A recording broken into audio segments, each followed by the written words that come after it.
Hello and welcome to viewers of Sriman Narayan Physics. My dear students, today in this video lecture I am going to discuss to you people about the second application of Biot-Savart's Laplace law.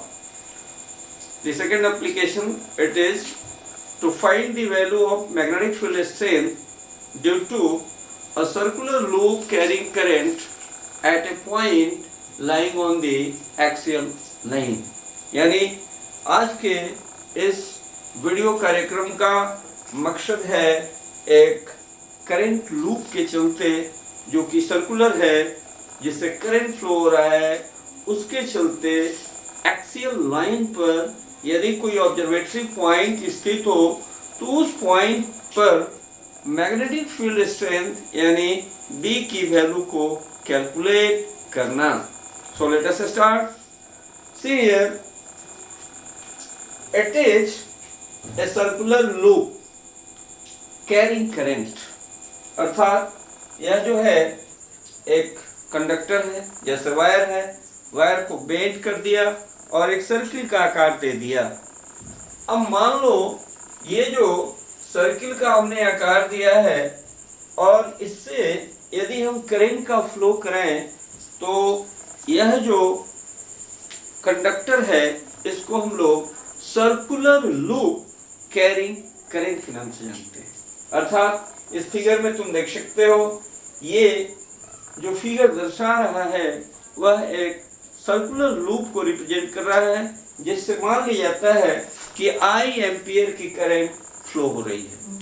मान लिया जाए यह जो circular loop है, इस circular loop की radius a है और तुम देख सकते हो इसका जो सेंटर है इट इज O. इस सर्कुलर लूप का सेंटर O है. अब हम एक लाइन की कल्पना करें, एक ऐसी लाइन जो कि इसके सेंटर से होकर के गुजरे और इस सर्कुलर लूप के प्लेन के परपेंडिकुलर हो. तुम देख सकते हो हमने एक लाइन खींचा है यहाँ से ऐसे, और ये लाइन इस सर्कुलर लूप कैरिंग करंट के सेंटर O से होकर गुजर रहा है और इस लाइन का अगर डायरेक्शन देखें तो जो सर्कुलर लूप है इसके प्लेन के परपेंडिकुलर है. वास्तव में इस तरह के लाइन को हम लोग एक्सियल लाइन के नाम से जानते हैं. ध्यान रखा जाए कि एक ऑब्जर्वेटरी पॉइंट है जिसे हमने P से मार्क किया है और यह जो ऑब्जर्वेटरी पॉइंट P है, इस पॉइंट P पर ये जो सर्कुलर लूप कैरिंग करंट है इसके चलते इस ऑब्जर्वेटरी पॉइंट P पर मैग्नेटिक फील्ड स्ट्रेंथ की वैल्यू को हम लोग कैलकुलेट करना चाहते हैं. तो हम मानते हैं कि करंट जो है इस सर्कुलर लूप से I एम्पियर की फ्लो कर रही है और इस फिगर से क्लियर है कि करंट के फ्लो का जो सेंस है वह एंटी क्लॉकवाइज डायरेक्शन में है, यानी current is flowing in anti clockwise sense. Now to calculate the value of magnetic field strength at the given observatory point P, we will take the help of Biot-Savart's law. And when we will apply Biot-Savart's law, then we have to select a current element. तुम जैसे कि जानते हो जहाँ भी Biot-Savart's law को apply करना होता है वैसी स्थिति में हमें एक करंट एलिमेंट को सेलेक्ट करना पड़ता है. So let us take a current element XY. तुम देख सकते हो ये करंट एलिमेंट हमने XY लिया जिसकी लेंथ जो है वह DL के बराबर है. अब तुम देख सकते हो ये जो सेंटर है और ये जो ऑब्जर्वेटरी पॉइंट है, इन दोनों के बीच की जो ये डिस्टेंस है, this distance is equal to x. अब ये समझो कि यह जो करंट एलिमेंट XY है इसका सेंटर हमने मान लिया C और तुम देख सकते हो C से होकर एक गुजरती हुई लाइन को हमने ड्रॉ किया है और ये लाइन CP के द्वारा दर्शाया गया है. और हमेशा ही इस बात को ध्यान रखा जाए कि यह जो लाइन CP है वह निश्चित रूप से जिस करंट एलिमेंट XY को हमने सेलेक्ट किया है उसके परपेंडिकुलर होगा. हमेशा इस बात को याद रखा जाए. तो अगर ये दूरी x है और जैसा कि मैंने इस फिगर में दर्शाया है, इस सर्कुलर लूप कैरिंग करंट की रेडियस a है, तो निश्चित रूप से यहाँ ये 90 डिग्री का एंगल बनाएगा। इस तरह से OCP, ये जो तुम देख सकते हो, ये एक राइट एंगल ट्रायंगल है, और यदि ये राइट एंगल ट्रायंगल है तो निश्चित रूप से यदि यह दूरी a है, यह दूरी x है, तो ये जो डिस्टेंस CP होगा वह √a² प्लस x² के बराबर होगा। अब हम लोग क्या करते हैं कि करंट की वैल्यू I है और ये जो करंट एलिमेंट है इसकी लेंथ dl है, यानी करंट एलिमेंट की मैग्नीट्यूड I × dl होगी। बायोट-सावर्ट्स लॉ को अप्लाई करते हैं। मान लिया जाता है कि इस करंट एलिमेंट xy के चलते इस पॉइंट P पर जो मैग्नेटिक फील्ड डेवलप होता है वह मैग्नेटिक फील्ड dB है, और तुम देख सकते हो इस dB का जो डायरेक्शन है वह ये जो लाइन CP है इसके परपेंडिकुलर है। निश्चित रूप से हम बायोट-सावर्ट्स लॉ को अप्लाई करके dB की मैग्नीट्यूड को कैलकुलेट कर सकते हैं। तो let us now try to write. So the value of dB, it will be equal to, see here, dB, this dB will be equal to μ0 by 4 pi into I dl into sine of theta. But here the angle between current element and this line, it is 90 degree, so we will write IDL sin 90 degree divided by a square of the distance। और तुम देख सकते हो इस current element के centre से observatory point P की जो दूरी है वह √a² प्लस x² है, और यदि इसका हम स्क्वायर करें तो हमें मिलेगा a² प्लस x²। ये इसको हम लोग इक्वेशन नंबर नहीं बल्कि इसको sin 90 तुम जानते हो 1 होता है, और यदि sin 90 की वैल्यू 1 हुई तो ये वैल्यू आ जाएगा μ0 बटा में कितना भाई 4 pi into I dl divided by a² plus x², और इसको हम लोग इक्वेशन नंबर 1 मान लेते हैं। अब देखा जाए, मान लिया जाए कि यह जो लाइन CP है इस एक्सियल लाइन OP के साथ थीटा डिग्री का एंगल बनाती है, और यदि ये एंगल थीटा है तो हम क्या कर रहे हैं भाई, ये जो मैग्नेटिक फील्ड का डायरेक्शन dB है जो कि ये लाइन CP के परपेंडिकुलर है, तुम देख सकते हो। मान लीजिए ये लेंथ, ये जो है इसको हम PL से रिप्रेजेंट करते हैं, यानी मैग्नेटिक फील्ड dB जो है वह PL के डायरेक्शन में एक्ट कर रहा है।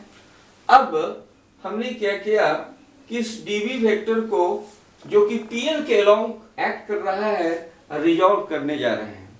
यदि हम रिजॉल्व करें तो हमने दो लाइन खींचा, देख सकते हो ये एक हॉरिजॉन्टल लाइन है और ये एक प्रोपेल लाइन से हमने दिखाया this is representing the vertical line. अब ज्योमेट्री से यदि यह एंगल थीटा है तो निश्चित रूप से ये एंगल भी थीटा होगा, और यदि इस dB का कंपोनेंट करें, dB को रिजॉल्व करें तो dB का दो कंपोनेंट मिलता है, एक वर्टिकल डायरेक्शन में dB cos थीटा और एक हॉरिजॉन्टल डायरेक्शन में dB sin थीटा मिलता है।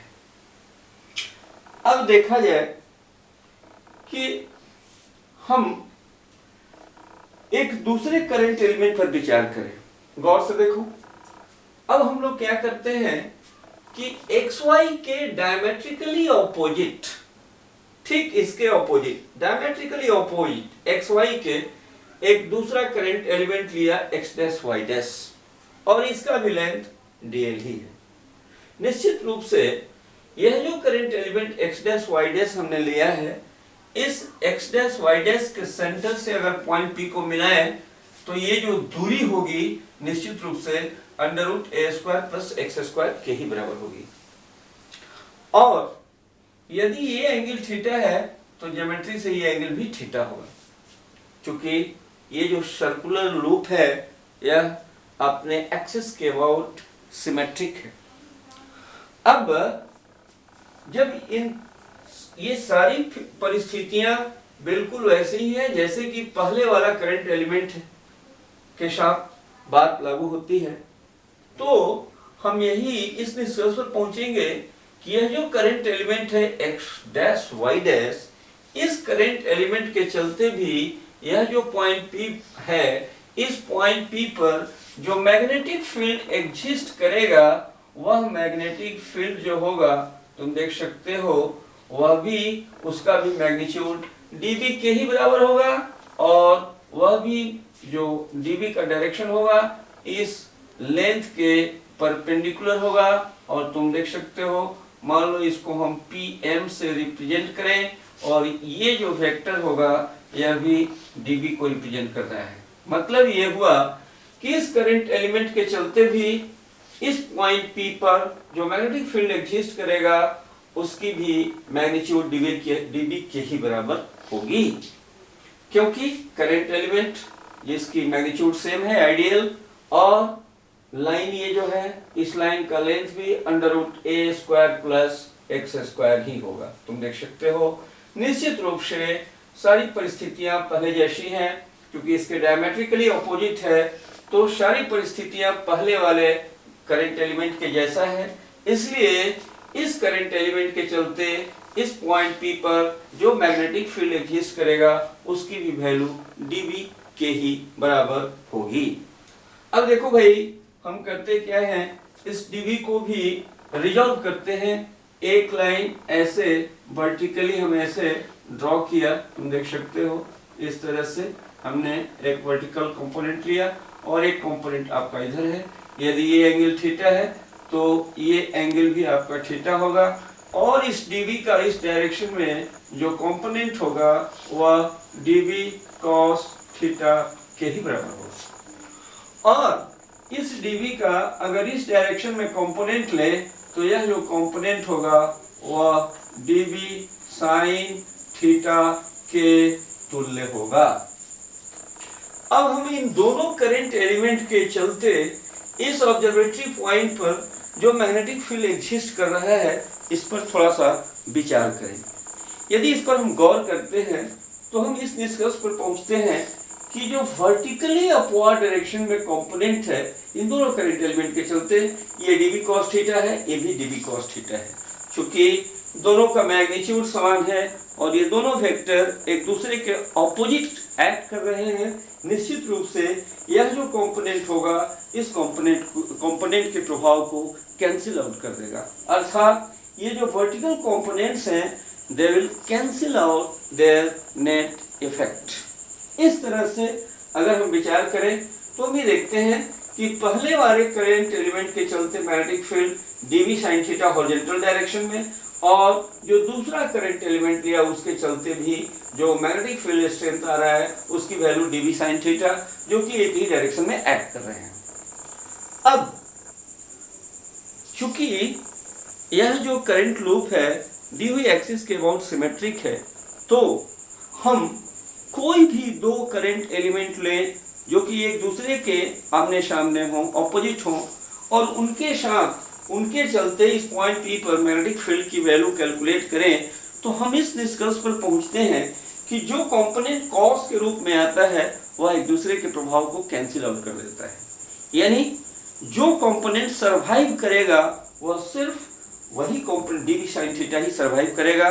इस तरह से अगर हम इस dB sin थीटा को हम इंटीग्रेट कर दें अंडर प्रॉपर लिमिट, तो ऐसी स्थिति में इस पूरे करंट लूप के चलते जो मैग्नेटिक फील्ड स्ट्रेंथ की वैल्यू होगी इस पॉइंट P पर निकल जाएगी। तो let us start. So the value of magnetic field strength due to this whole circular loop at the given observatory point P, that must be given as B equal to integral mu0 by 4 pi into how much? Ideal, see here, ideal divided by a square plus x square। ये तो आपका dB का value हुआ, plus में आपको sine theta, यहाँ पर हम लिखते हैं साइन ऑफ थीटा। अब देखो भाई हम किसी भी ट्रायंगल से चले तो साइन थीटा की वैल्यू कैलकुलेट कर सकते हैं। ये ऊपर वाली जो ट्रायंगल है, इस ट्रायंगल का सहारा लें और यदि साइन थीटा की वैल्यू निकालें तो इस एंगल के सामने वाली ये जो साइड ओसी होगी ये परपेंडिकुलर होगी, यानी परपेंडिकुलर जिसका वैल्यू है a, यानी radius of loop a divided by √a² plus x²। अर्थात यहाँ पर ये जो वैल्यू आएगी हम लिखेंगे integral mu naught by 4 pi into I into dl into a² plus x²। और इस तरह से साइन थीटा का वैल्यू लिया जाए तो a by √a² plus x²। यहाँ हम लिखते हैं a डिवाइडेड बाई, ये इंटू में है और इसको हम लिखते हैं a² plus x² whole to the power half. देखा जाए क्योंकि रूट वाली फंक्शन को हम लिख सकते हैं a² plus x² whole to the power half. और ये जो वैल्यू आएगी आपका, ये वैल्यू आएगी b इज इक्वल टू μ0/4 पाई को आप बाहर निकाल दो, μ0/4 पाई, और इस तरह से आपका I बाई कितना होगा भाई, देखा जाए I इंटू ए कर दिया जाए, I इंटू ए, और इसको अगर मल्टीप्लाई करें तो हमें मिलेगा a² plus x² whole to the power 3/2। क्योंकि इस पर पावर 1 है, इसको पावर हाफ है, इसको ऐड करें तो पावर जो है 1.5, that you will get 3/2। μ0/4 pi I into a divided by a² plus x² whole to the power 3/2, and then will write integral, आपका बच गया सिर्फ dl, यानी dl को हम इंटीग्रेट करेंगे। अब देखो भाई, यदि हम इस dl को इंटीग्रेट करें तो इसका मतलब कि ये जो करंट एलिमेंट है इसकी पूरी लेंथ, और यदि इसके पूरे लेंथ की बात करें तो इस सर्कुलर लूप की जितनी सरकमफेरेंस होगी वही इस इंटीग्रल dl की वैल्यू होगी। और यदि यह स्थिति लागू होती है तो हम इसको लिख सकते हैं, दिस इम्प्लाइज, यहाँ से लिखें, this implies b is equal to mu naught by how much 4 pi into I into a divided by a² plus x² whole to the power 3/2 into dl को इंटीग्रेट करेंगे, चूंकि इस लूप का radius a है तो निश्चित रूप से ये कितना होगा, सरकमफेरेंस 2 पाई इंटू a। अब देखो भाई, यहाँ पाई से हम इस पाई को कैंसिल करें और 2 से यहाँ 2 कैंसिल करें, मिला क्या आपको भाई, ये मिला, this implies we can write b is equal to μ0 into I into, यहाँ देखा जाए a² divided by how much 2 into a² plus x² whole to the power कितनी, 3/2। This is the required value of magnetic field strength at the point P due to the given circular loop carrying current. अब भाई कल्पना किया जाए कि यह जो distance x है it is much greater than a। x की जो वैल्यू है वह a से काफी ज्यादा है। यदि a से बहुत ही ज्यादा है तो ऐसी स्थिति में ये जो a² वाली टर्म होगी इसको हमको नेग्लेक्ट करना पड़ेगा, और जब ये नेग्लेक्ट करेंगे तो mu naught IA²/2 into x² to the power 3/2, और पावर 2 कटेगा यानी x³ बच जाएगा, यानी μ0 IA² divided by 2 into x³, यह वैल्यू आएगा। तो यह एक स्पेशल केस है when x is greater than a, यानी ऑब्जर्वेटरी पॉइंट बहुत ही दूर स्थित हो वैसी स्थिति में B की जो वैल्यू आएगी वह mu naught into I into A square divided by 2x cube, ये वैल्यू है। और यदि मान लिया जाए कि हम इस सेंटर पर इस सर्कुलर लूप कैरिंग करंट का मैग्नेटिक फील्ड की वैल्यू निकालना चाहें, तो ऐसी स्थिति में क्या करेंगे, we will put the value of x equal to 0। और यदि x की वैल्यू पुट कर दें यहाँ पर 0, तो ये वैल्यू आएगा mu 0 I a square by 2a square, a square क्या होगा भाई, तो I 2a square whole to the power 3/2, 2 कटेगा, a क्यूब बचेगा और a स्क्वायर से नीचे a क्यूब कटेगा तो a मिलेगा। और इस तरह से हमें मिलेगा mu 0 I by 2a, mu 0 I by 2a। तो एक सर्कुलर लूप जिससे करंट फ्लो हो रही हो और उसके चलते उसके सेंटर पर यदि मैग्नेटिक फील्ड की वैल्यू निकालनी हो, तो B का वैल्यू आता है B बराबर म्यू 0 आई बाई 2a, जहाँ a जो है लूप की रेडियस हुआ करती है। तो तुम लोग देख लिए कि किस तरह से एक सर्कुलर लूप कैरिंग करंट के चलते एक्सियल लाइन पर कोई पॉइंट P हो, उस पर मैग्नेटिक फील्ड की वैल्यू कितनी आती है। मैंने विशेष सिचुएशन को भी डिस्कस किया कि ऑब्जर्वेटरी पॉइंट अगर बहुत दूर हो तो उस स्थिति में B की वैल्यू इतनी आती है।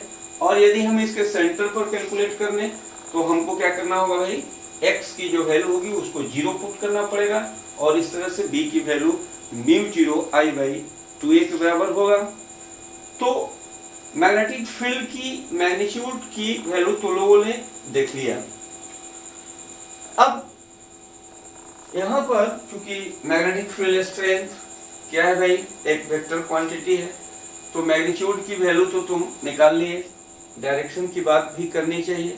तो याद रखो ये सर्कुलर लूप है और यदि इसके सेंटर पर मैग्नेटिक फील्ड की वैल्यू को कैलकुलेट करें तो हम ये पाते हैं कि जो मैग्नेटिक फील्ड होता है वह इसके लूप के प्लेन के हमेशा ही परपेंडिकुलर होता है। और यदि करंट के फ्लो का सेंस एंटी क्लॉकवाइज डायरेक्शन हो तो वह जो परपेंडिकुलर होगा आउटवर्ड होगा, और यदि इस तरह से हो क्लॉकवाइज डायरेक्शन तो इस तरह से वह किधर होगा भाई, नीचे की ओर अंगूठा जा रहा है। तो इस तरह से हम लोग मैग्नेटिक फील्ड स्ट्रेंथ B की डायरेक्शन को भी डिटरमिन कर सकते हैं। आज के इस वीडियो कार्यक्रम का हम समापन कर रहे हैं। अगले वीडियो लेक्चर में तुम लोग बायवर्ट-सावर्ट लॉ का एप्लीकेशन, जो नेक्स्ट एप्लीकेशन है, उसकी हम चर्चा करेंगे। Okay, thanks.